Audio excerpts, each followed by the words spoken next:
Hi viewers, అందరు ఎలా ఉన్నారు? ఈరోజు అయితే నేను మొన్న frock cutting white frock cutting పెట్టినా కదా. ఆ ఫ్రాక్ కటింగ్లో వచ్చేసి ఒక డిజైన్ వచ్చింది కదా. ఆ డిజైన్ నేను ఇప్పుడు చూపించబోతున్నాను.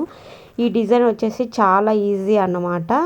మనము ఫ్రాక్కి బాడీ పొడవు ఎంత పెట్టుకుంటామో దాన్ని బట్టి మనము ఈ డిజైన్ పొడవు తీసుకోవాల్సింది ఉంటుంది. వెడల్పు వచ్చేసి నేను 6.5 తీసుకున్నాను. అటు సైడ్ 6.5, ఇటు సైడ్ 6.5 పెట్టేసి మొత్తము 4 లేయర్స్గా లైనింగ్తో కలిపి 4 లేయర్స్గా నేనైతే కట్ చేస్తున్నాను. చూడండి, ఇలా క్లాత్ వచ్చేసి మనము కొద్దిగా మెయిన్ క్లాత్ అనేది ఎక్కువగానే కట్ చేసుకోవాలి. ఎందుకంటే మనము ఇది డిజైన్ పెట్టినప్పుడు క్లాత్ అనేది ఉల్టా తిప్పుతాం కదా. ఉల్టా తిప్పినప్పుడు వైట్ అనేది బయటికి కనిపించకుండా, లైనింగ్ క్లాత్ బయటికి కనిపించకుండా ఉంటుంది. సో ఇలా డివైడ్ చేసేసుకొని మనము ఇలా మిషన్ మీద ఇలా కుట్టుకొని, చూడండి వీడియోలు చూపిస్తున్న విధంగా ఇలా కుట్టుకొని మనం వచ్చేసి ఇలా పైన ఒక టాప్ స్టిచ్ చేసేసి మనము బయటికి వైట్ అనేది కనిపించకుండా, మళ్ళీ కొద్దిగా లేవకుండా నేను మళ్ళీ ఇంకొక టాప్ స్టిచ్ అనేది వేస్తున్నాను. బాగా గమనించండి. ఇంకా నెక్స్ట్ది కూడా నేను ఇలాగే వేసుకొని పైకి వచ్చేసి ఒక టాప్ స్టిచ్ వేసేసుకుంటున్నాను.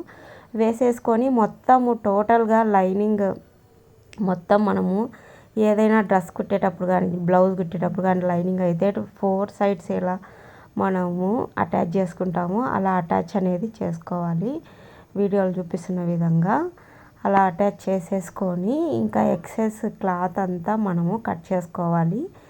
ఈ సమంగా మనము కట్ చేసుకోవాలి క్లాత్. చూడండి వీడియోలు చూపిస్తున్న విధంగా కట్ చేసేసుకొని, ఒకవేళ పొడవు అనేది 2 సమంగా లేకుంటే మనం 2 సమంగా వచ్చే విధంగా కట్ చేసుకోవాలి. కట్ చేసుకున్న తర్వాత చూడండి, మిషన్ కుట్టే చోట నాకు బాగా ప్లేస్ ఉందన్నమాట. మంచి నేచర్ చూసుకుంటూ నేను మిషన్ కుట్టుకోవచ్చు. ఇలా మిషన్ కుట్టుకునే చోట మాకు కిటికీ వచ్చేసి ఆ కిటికీకి దగ్గరలో నేను మిషన్ పెట్టుకున్నాను. సో కిటికీకి నేచర్ని చూసుకుంటూ అంతా నేను చూసుకుంటూ మిషన్ అయితే కుట్టుకుంటూ ఉంటాను.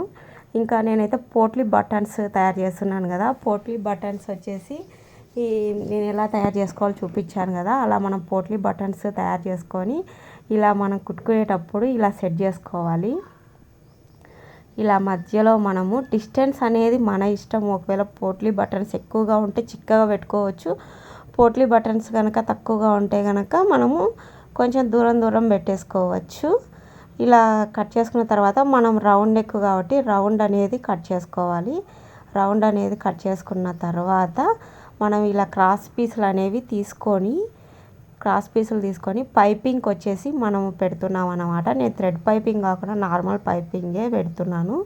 సో మనం క్రాస్ పీసులు ఇలా కట్ చేసుకోవాలి. కట్ చేసుకున్న తర్వాత మనం వీటిని అటాచ్ చేసుకోవాలి. అటాచ్ చేసేసుకొని వీడియోలో చూపిస్తున్న విధంగా మనము ఈ పీసులను అటాచ్ చేసుకోవాలి.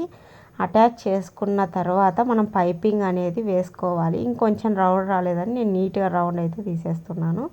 ఇంకొంచెం మనం అటాచ్ చేసుకోవాలి. అటాచ్ చేసుకునేటప్పుడు నేను పైపింగ్ వేసేటప్పుడు సింగిల్ లేయర్ మీదైనా మనం పైపింగ్ వేయచ్చు, కానీ నేను డబల్ లేయర్ మీద వేస్తే మనం థ్రెడ్ పెట్టలేదు కాబట్టి కొంచెం చిక్కగా ఇంకొంచెం బాగా సన్నగా వస్తుందనే ఉద్దేశంతో నేను ఇలా డబల్ లేయర్ మీద పైపింగ్ అనేది వేస్తున్నాను.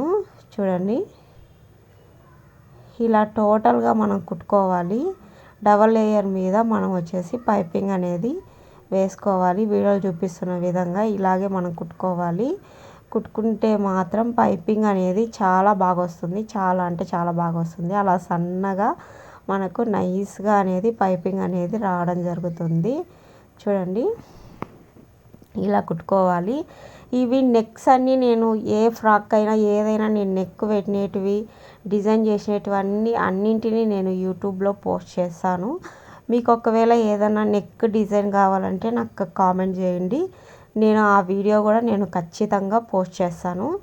ఇంకా ఏంటంటే నేను డిజైన్స్ అన్నీ కుడతాను కానీ వీడియో షూట్ చేసే వాళ్ళు లేరు.